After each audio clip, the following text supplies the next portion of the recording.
We're doing an interview with Harold and Roy Hetrick. Harold sitting on the right and Roy on the left, and this is part of the Oley Valley Heritage Association series on remembering the Oley Valley. So I'll give it over to you guys. Well, I thought we'd start where the Hetricks came to the Oley Valley, and my mother and dad, they moved down to the Boyertown area, and in 1918 from up in Blair County and Huntington County. That's where they were for some generations. So the Hetricks and the Smiths and Hearns and Long family moved down about the same time from the same area. And at that time it was about a 12-hour trip by a Model A or Model T Ford. Now it would make about 3.5 hours. And my mom's family lived up there always, and we would go up twice a year to visit. We still do. Berks County is a good place to raise a family. If you want to know why, I know. For our Christmas get-together reunion at the Hetricks, we have it annually since Grandma's time. We had 132 people there. And we went to the Mattern reunion up in Holliesburg 2 weeks ago, and we had, 27 people or 32? 22. 22 people. And there was 5 of us in our car, so it was good we went. They had to leave the whole area to get jobs. Yeah. And the Hetricks come down here because there was milk market. It was the main thing. There was milk market. And there they had to work in the sawmill, or that, So a lot of families moved down here, and Jonas Smith lived right over here on this quarry farm. One of my great uncles, and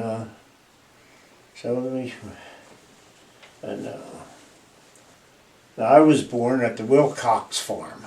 Okay. In 1929. And then we moved to the Hoke farm down at Spangsville, the covered bridge.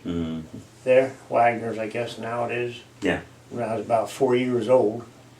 And then we moved to the Oley Line farm, the home farm. 1936.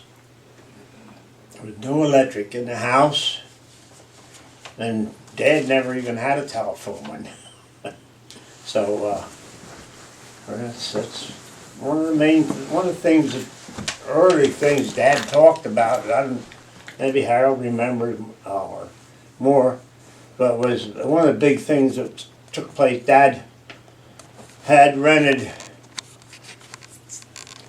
the Boone farm. What was a Boone farm? We had dairy cows there, and also where Leonard Stolfus lives, back that long lane. We had that. Dad farmed those farms and his home farm for about 20 years.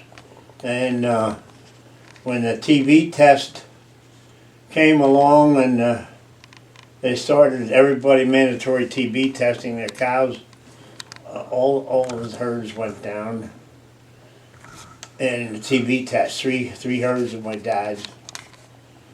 And my Uncle Lee's, he lived over there at across from where Bill Angstad, the Hoffman farm, one up to Oley. And Dr. Bonham, the Walnut Grove, he had cows. His herd, Dad was a friend of his. And they drove all 5 herds that was condemned. They drove them down to Yellow House and to meet, and then they drove them to Douglasville, to the stockyards, to the train station, because they had to go to the abattoirs in Philadelphia. Yeah. That was like one of the big things, and and then Dad headed up northern Pennsylvania and bought more cows. We never stopped him, but that's some, we've had horses, horse horse equipment until we was 25 head of horses. We had the mares and colts Yeah. over in the Horse- hill at the Boone place. that run full. Raised some mares and colts and, yeah. We got our first tractor was a 36 steel wheel case tractor. What horsepower was that? 30, the newer one was 39. That was about 36 horsepower. Yeah. We got a new one in 1939 with rubber tires, and that had 39 horsepower and no lights. A starter would have been $35 extra. We didn't get it with a starter. Okay, great. Yeah. What That difference- never cranked, Yeah, never what's- kicked. Dad said, we don't have no lights on it, you'd never stop flying. Yeah. Anyhow, but Dad had a Doylestown thrashing machine, and he did thrashing for his brothers and Lee up here at this farm, right up on the turn. Yeah, the road. Friedensburg. Yeah. When a neighbor had a wire tie baler, and you had to stick the wires through and hook them together, and he'd bale everybody's excess hay and straw in the springtime. And every bale would go on a platform scale, and the weight of it was written on a little piece of board that was stuck behind the wire. So that was all the weight, each bale was already weighed, and they weighed like 130 pounds or more. I mean, we were kids. I mean, we were. That's why they made hay hooks. Right. Yeah, really the biggest new invention that I could think of was when they come out with that two-wheeled, iron-wheeled milk can cart that would you put 4 milk cans on it, and you could push them down to the spring house instead of carrying them. Yeah. That was the first real big invention for moving For milk. labor efficiency. Yeah. Yeah, and I'm telling you, we carried them. Oh, down there at the tail, down there at Stallfus's, we milked cows. Me and my sister and a year older, 2 years older than me, I guess, 3, 4, and little Roger Book, a neighbor kid. We milked cows down there during the war. It was. I tell you, the government sent you a check besides the milk check. Okay. And It's interesting. Before Thelma met us, she went over to Leonard Stoltz's farm to pick up a gallon of raw milk. Fresh milk, yeah. Fresh raw milk, yeah. well, if she walked down them 7 steps down to the spring house and into the spring house, that's where I carried milk. Okay. Cans down there, you stir it, put it in the water, stir it viciously for 5 minutes. You cool it down. It would cool Yeah. as cold as the water. Carry it back up them 7 steps, set it on the back end of a Model A Ford that was into a truck body. About that high, and we were about that. Anyhow, and then take it up to the milk stand at Yellow House, and there would be Bud Wise and Joe Yanis and Warren Hawes. And who was the other old guy that lived over in back Amityville? I don't know But- about that, but A real good farm. Eric was there. Huh?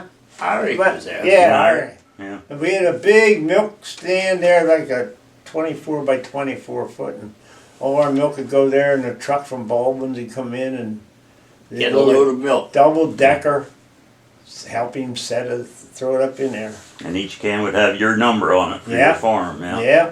A lot of people don't realize that's what those numbers are in cans when they see them. Right. So, Yeah. But we've worked the barns out, and the steer pens by hand, and we milked the cows by hand, and everybody had about 2 or 3 rows of cows in the short way of the barn. That's what everybody had. It's just about one guy can milk about 6 cows, and then that's about it. So whatever, if you had your wife and your hired man, you'd have 18 or Yeah. 18 to 24 cows was about it. That's what you could handle labor-wise. So. Yeah. Yeah. And I remember, I remember when I got more cows when I lived over at the brewer, over at the Doc Baum's farm, the Walnut Grove. Walnut Farm. A Yeah. dairy in there. And I got more cows. I got married, and so I got up to 32 cows, and I was going to go out to Oley Valley store. That's where the post office and a POS of A Hall. Yeah. And all these guys come down there on a Thursday night, you know, Buy and their groceries. yeah, and I was gonna say, you know, I'm making 5 cans of milk. I'm making 5 cans of milk now, and that's about what the average farmer's made. Yeah. And Elmer Howard's got there early, and he was telling these guys he's making 27 cans of milk a day now. A ton of milk a day. That's the first time I ever heard it referred to Yeah. in a ton. But I mean, that was, you know, that was when people were getting out of the depression, or getting Just getting new going. equipment. And I bought a 2-row corn picker the year I got out of high school. And before that, we had a 1-row corn picker 1 year, and before that we picked the corn by hand, and we finished husking in the springtime. Yeah. In the nullifier weed frickery. I remember that stuff. So anyhow, then at the Hoke farm there was 4 fields. That farm was divided into 4 fields. There was the Elwood Hoke farm there, you know, where Charlie Right. Wagner. Where Wagner's are. Yeah, the big farm. Yeah. I've never heard that referred to as hope, but yeah. Oh, that was Elwood Hoke. Right. Anyhow, and so it was corn, oats, wheat, sod. That's the way you That rotated was it. your rotation. It was the rotation, and that's where you know, we got that in our head pretty quick that you could grow corn if you could grow sod, and then you could, you know, and that gave you time to get the next crop, get ready for the next crop. But so anyway, that's, you know, my first job. I could run a binder when I was 9 years old. Run the whole grain binder. Good team of horses. And as soon as we run the dump rake every time. And I have to tell you one thing. We had side delivery rate, but Dad said Brown's always gets such a darn good stand of clover in their fields. And they always, after they rake it, or the stubbles, they always go over with a dump rake to get it all off. Get it in. That's what we're gonna do. Yeah. That's a fact. I mean, we did that.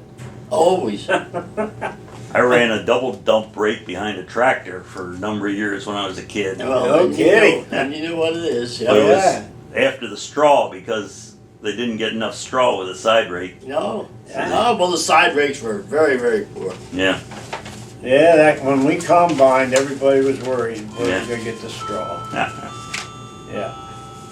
As I went on 11th grade and 12th grade, we had projects. We had to have school projects, and I remember I had 2 acres of corn right across along the Turnpike Road, over on the other side of the one that goes to 5 Points. I had 2 acres along the road there. Right.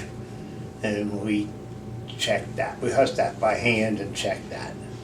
And had 78 bushels of corn to the acre. And it was really excellent. And that was a record at the time. That was really excellent. Yeah. It was big, long ears, you know. And I mean, and then next year I tried tomatoes, and I had them on this side of along the Turnpike Road there up on top. And we really got a high yield one picking. And then we got the blight. Nobody had sprayers, and that was the end of them. So, You always grew 4 acres of tomatoes. Yeah, we always. Hauled them to Campbell's with a pickup truck. Where was Campbell's at then? New Jersey. Oh, Same place it is Okay. today. Yeah, Yeah. it did. But they'd come and want you to sign a contract for them. mhm. So that was a cash crop for you instead That's of what it tobacco. was. Yeah. That's what it was. They tried hard. They had meetings at school and all. They needed the crop for to feed the people. Yeah. Right. There weren't an abundance of food like there is now. Anyhow, Had you raised some steers on the farm too? When we Sure sold, you did. When we sold the horses, we kept one team of horses, and we sold the horses. We had tractors, and we had 1 mow of hay left. That we always fed. We always took a mow and a half of hay for the horses. Right. So then we got steers that year. We got 11. And my dad, we always went to the yards and bought them between Christmas and New Year. Because they wanted to sell the last of the cattle there to finish their year out. We paid 11 cents a pound for them. Of course, when they got fat, they brought 9 cents a pound. And my dad said, well, that won't work. It's going backwards. Yep. So there was a jockey, and he said, I can give you 11 cents a pound, but he said, I can only take 1 or 2 a week. Yeah. My dad said, that won't matter. Yeah, we'll have them. He sold them to him, and that's what helped. that helped. Oh, I got my good lesson on it.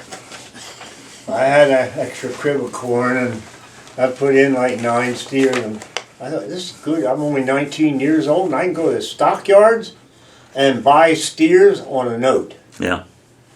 Oh man. It was only like a 90-day note, and the steers weren't fat in 90 days, and I renewed it. And then I sent the steers, and they didn't bring as much as I paid for them. That's the last time I ever bought steers on a note. I have a lot of steers today, but they're mine. Well, mine are Holstein steers, Yeah. but we have more steers, as many steers as heifers. Yeah.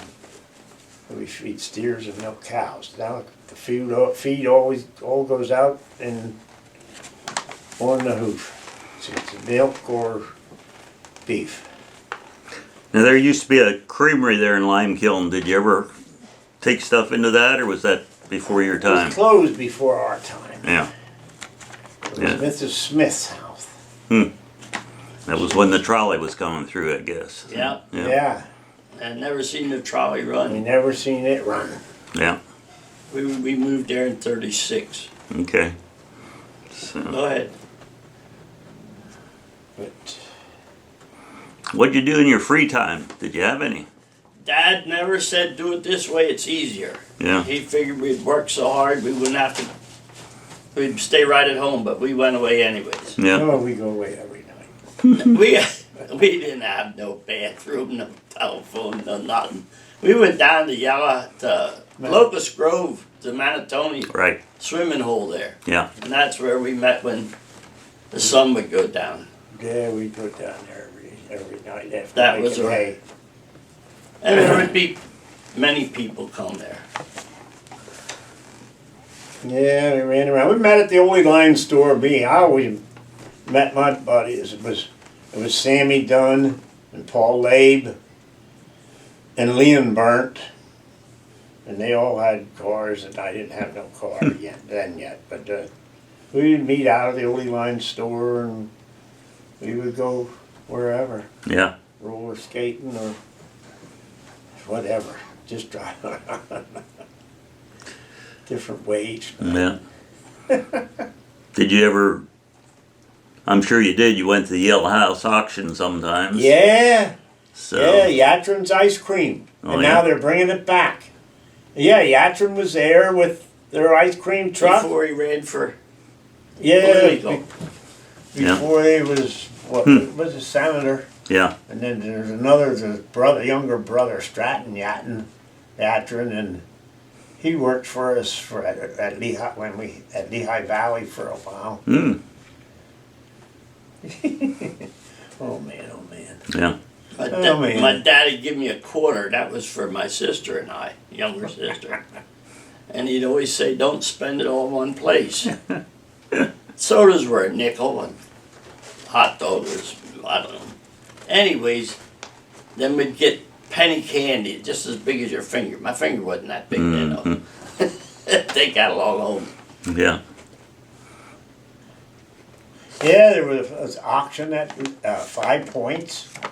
Was there one there? I There didn't was know an that. auction Yeah, there. where that building, big Yeah. flat building Yeah, I is. know. And I think that was Wednesday night, and that was No, Yellow House. Yellow House was Wednesday night. And well, then that was on a Friday night, and then it was we always went to Gilbertsville because then we'd see my grandmother. She would be coming up from they lived at Fegleysville, Okay. and Bring eggs up. yeah, well, whatever Yeah, they they always There they had- is. that did their grocery and Yeah. my cousin. My one uncle was married to the Zern girl. They had the Zern's was only cedar posts and a roof. Mm-hmm. Then they put cardboard on for sides that winter. Yeah. And then he sold it to that Silverman, and the idea was, but he had to put a building, take them cedar buildings down and put buildings up, and he did. Yep. So, and that's when the Zerns quit owning it. But Bill Zern. Hmm. Yeah. And over at Freeze, over at Pottstown, there was another auction. Oh yeah, and okay, you said what do you do for entertainment? The square dances was at the Greasersville Hotel, at the Earlville Hotel, at the Manatoni Log Cabin, Yeah.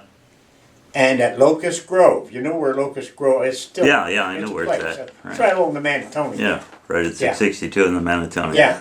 Or 562. And in the Uncle Manatoni. Jake, my Uncle Jake had a garage right across that old cement block garage building. Yeah. He had a garage there. Hmm. My uncle's. Before the war.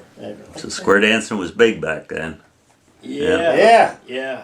Well, they're that close together, you know. My Yeah. brother-in-law called the figures at Greasersville, Russ Kurtz. Yeah. Yeah. He was 17.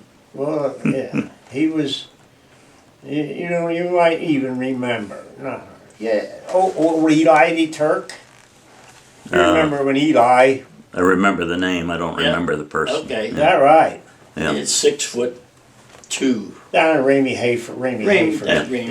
Hafers. Well, Ramey Hafer was my good buddy too. Okay. And Paul Howe. Yeah. We Ramey Hafer and I went to Reading High School to learn welding, night school. No, but darn. Yeah. Hmm. Yeah, I mean, it was good. But So you're talking about having a 34 horsepower tractor back then. What's your biggest tractor you had now, Harold? Oh, I got one that's 150 horsepower. Yeah. And Roy, I know you got one a lot bigger than that. Twice as big. yeah, a couple of them like 350, Yeah, 365 horsepower. So, But it takes it. We had, my manure spreader hold like 25 ton of Yeah. liquid manure. now, yeah. Yeah. So, I- we're compared to the original manure spreaders Oh, were what, I half a got ton three. maybe?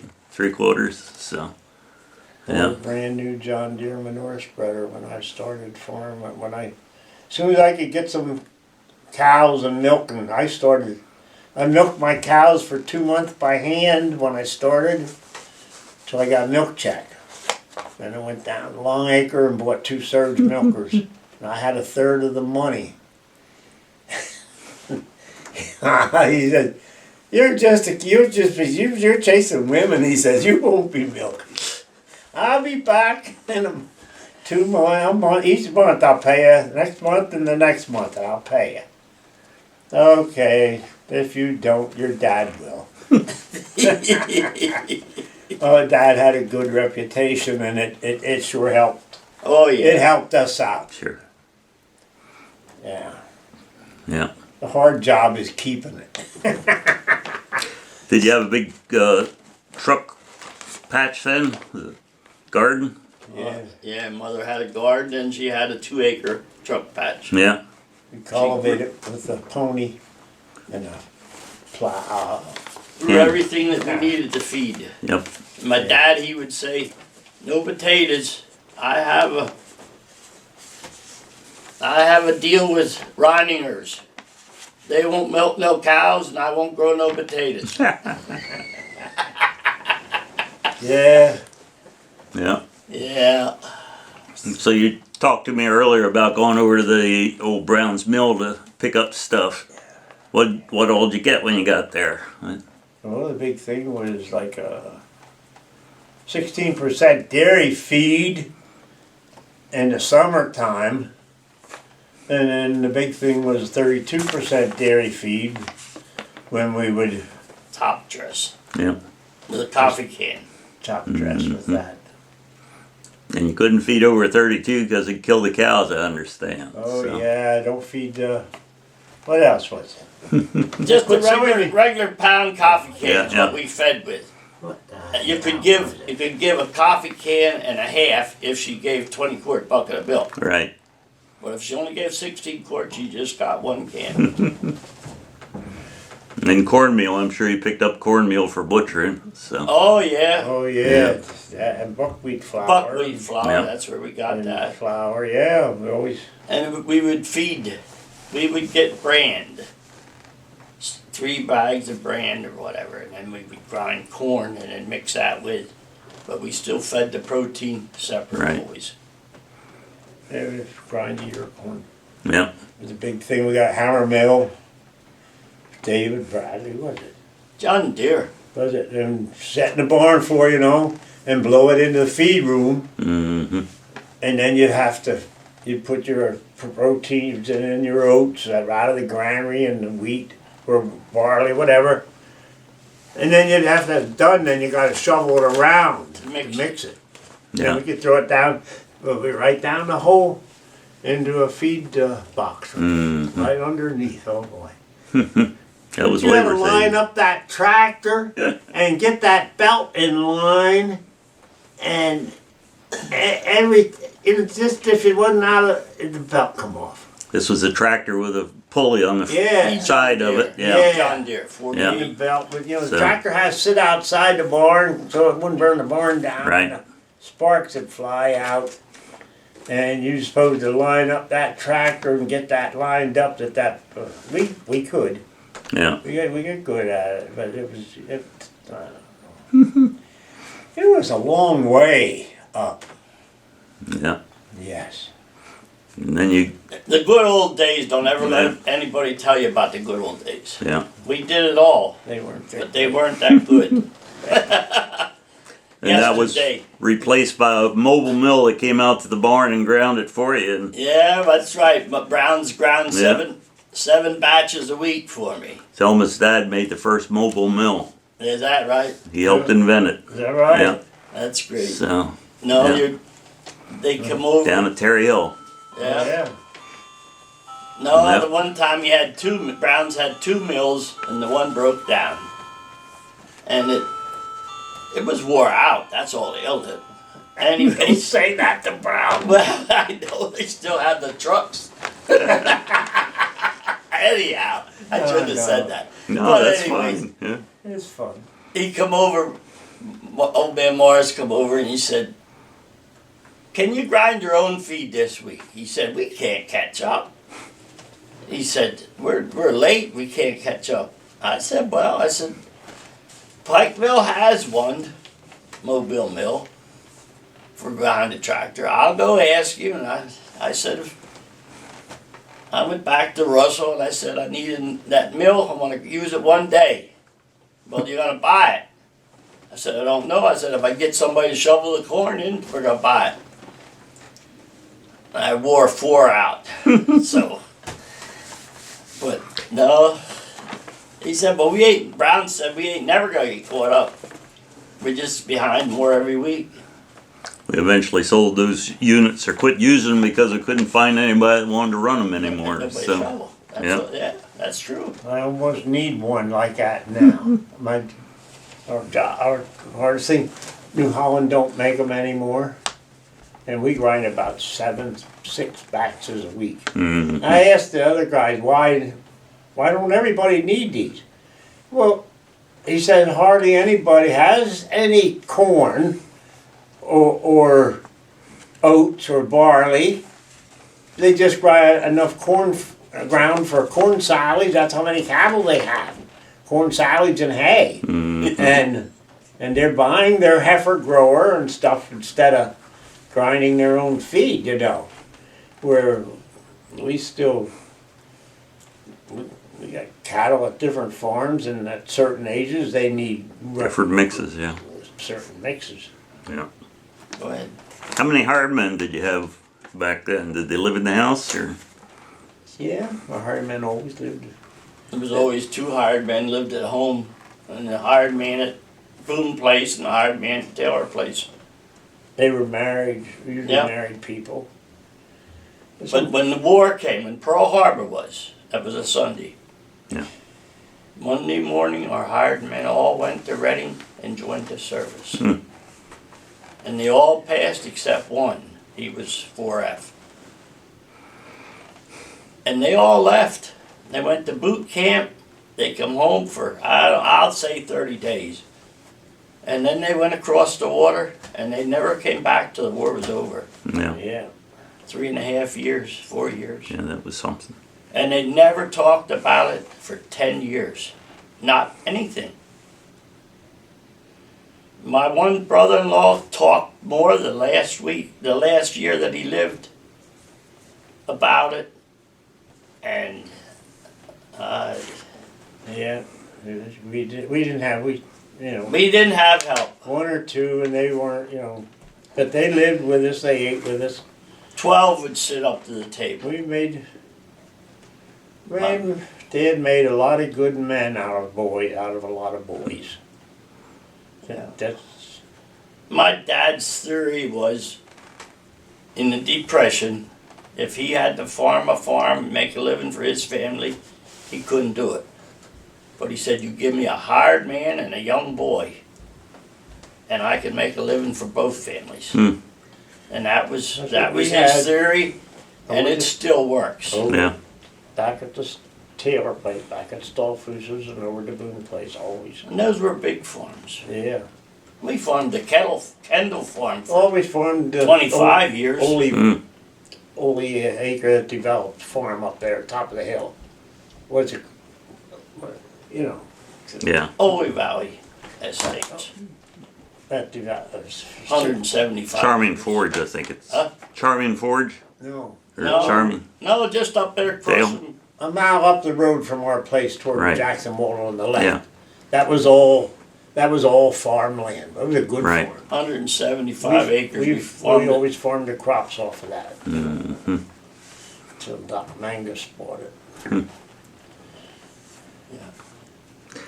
There's a lot of lime kilns around the town lime kiln. Did you ever use one of them? Did you ever help fire one? No, That was all. no. No, it was a thing of the past. My uncle got one going after he come back from the army up in Blair County. One summer I was up there, and we helped fire them. And then you put a layer of coal, a layer of limestone about that big and about that thick, and then another layer of coal, and then another layer of limestone, and it shoveled out the bottom. They had 11 of them. Yeah. That was their business. It was a bit, yeah, that was a company that had that, and he got a couple of them running just for a while till he was a mechanic at West Motor Freight. We had the lime delivered. They put it on a pile, and then you took the spreader and you spreaded it Right. on all the farms. And that was regular limestone, though, It was not the quick Yes, lime. it was- Yeah. no, it It was wasn't. It burnt was lime. Yeah. burnt lime. So, the cemetery there at your place is one of the oldest ones in the valley. Are there some Hetricks buried in there? No. No, I always told the hired men that's where they would be if they didn't behave and listen. Scared me. Snyder's. That- And old Davy Snyder would come and mow that with a scythe twice a year. And he did it all as long, and then young, yeah, whatever his name was. I don't know, it wasn't little Dave, there was a littler guy, David, but there was an older brother after old Davy couldn't come. Old Davy Snyder was about like as old as Grover Snyder. Yeah. And, but Davy came and he mowed that with a scythe. He tried to teach me how to do that, but I never caught him. Some things you don't want to learn. So, They came there though every Memorial Day. yeah. Played, shot out over, And we still do. and that's right. Yeah, we still do. Exactly. Do they? And they need the respect. That's Yeah. Because we wouldn't be here today if it wouldn't have been Yeah. for the. Well, there's more Revolutionary War veterans buried in that cemetery than any place else in Oley. Yeah. So, yeah. Aye. And Yeah. the Legion visits us every Memorial Day. And Yep. has How 21 could- guns. What would it take to get these old stones that they'd be readable? Ours up there at Host are sort of like marble, Yeah. but they're black and they're not legible. Would you have to get somebody like to sandblast them or something? Well, to read them, there's special instruments you can use that'll pick the Oh, various slopes out of it. Sandblasting would just eliminate it, that's probably. what I think. Yeah. But Yeah. I have a lot of reverence for these Restoration. old headstones. Yeah. Talk about starting your own farms after you left the Oley Valley. Or, well, Harold, you never left. You just moved. So, Go ahead, Roy. He always lived on a rented farm. I rented a farm. The dad was renting the farm. Claude Folks. It's like the first farm up where the old Alice's schoolhouse is up here, back up beyond the Species Church, and the first farm down on the curve. And the guy Claude Falk owned it, and Dad he cropped it a year, and it was a pretty good barn. It was a good barn, and so I don't know. We had Harold and had some other good help at home, and Dad said, "Well, why don't you get started?" So I bought, I don't know, like 15 cows, and put them there in the barn and milked them. Go up in the morning, milk them, come home. Like I said, I milked them 2 months. I got milk check. And then put milkers in. That guy drank a good bit, and he was miserable when I got out of there. I couldn't find a farm. After the war, the government put everybody back into farming that wanted to. There was farmers on every little farm in Oley, and then the veterans would get like $200-300 a month if they would go to school in the evening a couple times a month, and so they helped them get back in. So all the farms were used, and I had nothing but the walnut farm, and that was just 2 acres of open ground and 80 acres of pasture, and I had to rig that thing up myself. It was a sheep barn. But there was old gutters in it, and so I made my own milking parlor, and I welded it up with a acetylene torch, not an electric welder, and it all come out of my head, and it was pretty slick. I mean, I can milk my cow real quick. And then we rented. Then I got it after a couple of years. Then I got married while I lived over there. I farmed maybe 4 years before I got married. Then we rented a farm down behind the fire company at Shanesville, up the road that goes up to Harvey Moyer's farm there on the curve. And I farmed there a year or two, and then Harold got married, and that way he would get a farm, and then Dad said, let's go buy a farm. So I got that farm up Burnville. The guy only needed a third of the money. He wanted to let the 2/3 of the money in. So Dad borrowed the money on his farm.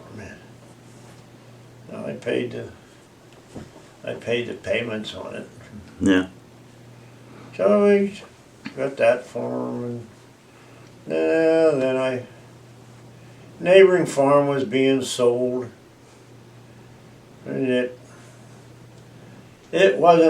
didn't bring a lot. There was no buyer. Cold February day. It's been bone dry for the first 2 years I lived up there. It looked like a bad deal. And I got that bought for little money. And then the neighbor lady, she was really getting old, and her brother worked at parish deal, and they didn't get their farming done. And so I rented it from her for a year, and then she said, let me sell you, I'll sell you this if you'll take the cows along. And so I had bought that. Pretty soon I had 3 farms. I don't know, every couple, but I tried to get, I got good equipment. I always had pretty good equipment. I don't know, soon. I bought another one, and I don't know, Things kept rolling. Yeah. Harold, how did you get started? Well, I got married. Then my dad said, well, I worked for my dad a month for $125 a month. And he said, well, if you're going to have your own bills, you may as well pay your own. He said, you go down there and start on the farm Roy moved away from. And I had 1 cow and 5 heifers that were a year old, and 3 pigs, 3 sows. That's what I started with. And $156. So I had to go buy a milker and strainer and whatever, and borrowed the milk cans and borrowed the milk. Put the cans in from my uncle. And that's how we started. 5 years I lived there. It was a hill farm. The hardest farm you ever was on. Then one day, well, old Bartlett, he was my feed man. And I said, sometime your farm comes for rent there in Oley, I want to rent it. Well, every time the guy's leaving, he brings the next guy along. No, I said, I don't want to rent it away from anybody. But I said, I want to rent it the next time it comes up for rent. He died. Well, then he gave his 2 farms to his 2 daughters. And she was our neighbor, Mrs. Spencer. And I went over to her and I said, it don't have nothing to do with anything, but I said, I want to rent that farm that you have. Well, how much rent you want to pay? I said, we're not going to talk the rent now. I said, whenever it comes up for rent, I want to rent it. Okay. So the next year, then it took a year, they came up for rent. And it was a dry year. We know about them dry years. There's a 12 by 30 silo, and the guy put 50 acres of corn in it to fill it. It was a poor farm. 4 inches deep they plowed. Fertilizer was $60 a ton, and when first thing I planted was oats and alfalfa. And I put 700 pounds of fertilizer at Oley Valley Turk. He'd tell you how to do it. He went to college, and he knew how. Him and Harry was the 2 best farmers in the valley. It was easy. They owned the best land.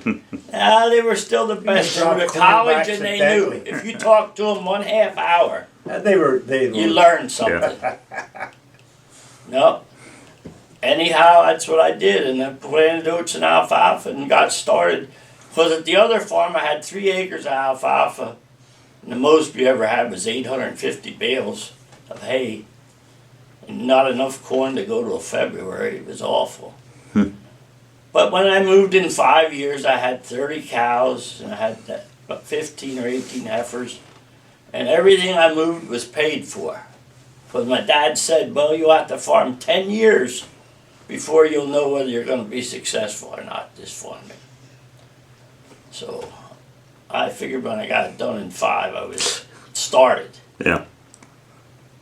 But we had it, we moved, the day we moved everything, and there was 8 cows that gave a can of milk a day out of 30. Mm-hmm. We always tried to have what a good cow would be.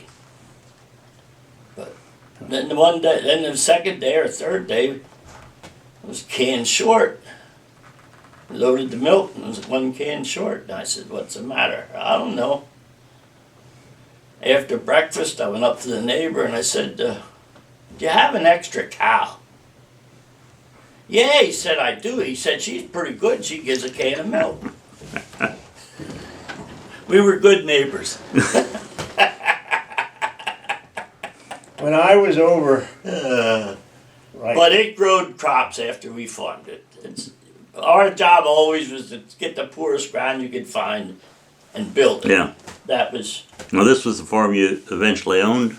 yeah, I Yeah. lived there 59 years now. Right. Okay. Yeah, So, we lived 12 years there Hmm. till I bought it. and how many cows did you milk at the end? Oh, most of the milk was 150. Yeah. Yeah. And Roy, you're up to over 950, right? yeah, So, what's the biggest change in agriculture in that period of time in your minds? well, when I went over to Boone, over to the, I bred seed corn. yeah, I Okay. guess, sure. Like he said, 85 bushel. That was Lancaster short crop. Yeah. That was a tall, and the Mm-hmm. silage corn was white ear, big one. Yeah. But they only planted like 15. White Eureka. Yeah. White Eureka. Yep. Fall down, cut it off by hand, Pick throw it up in a off bag the and- ground, just put it on. We only had 7 silos to fill. Yeah. But yeah, my herd, according to how much milk I was shipping, how many cows, I had about 17 pounds of milk per cow per day Yeah. over at when I started. And now we average around 80 pounds, 83. Right. That's Huge a lot of change. that's genetics. But Yeah. yeah, just all It the wasn't what we mechanization. did, it's what we stuck to it till it's. Mm-hmm. We can milk 1,000 cows in 4.5 hours with Yeah. 4 people. It just never thought, and without me doing it, me and my kids. I mean, that's the way it was always. The family milked the Right. cows, So, and but I just seen the other day, there's a couple people in Pennsylvania that's almost at 40,000 pound herd average. mm-hmm. So we got a heck of a way to go. Well, there's room. Always room for improvement. Yeah. Always room for So, yeah. anything else you want to conclude with? We'll pull this. Don't want to talk you out of. Our life's been good. Yeah. Tell her how many children you have, Roy. Yeah, I have 6.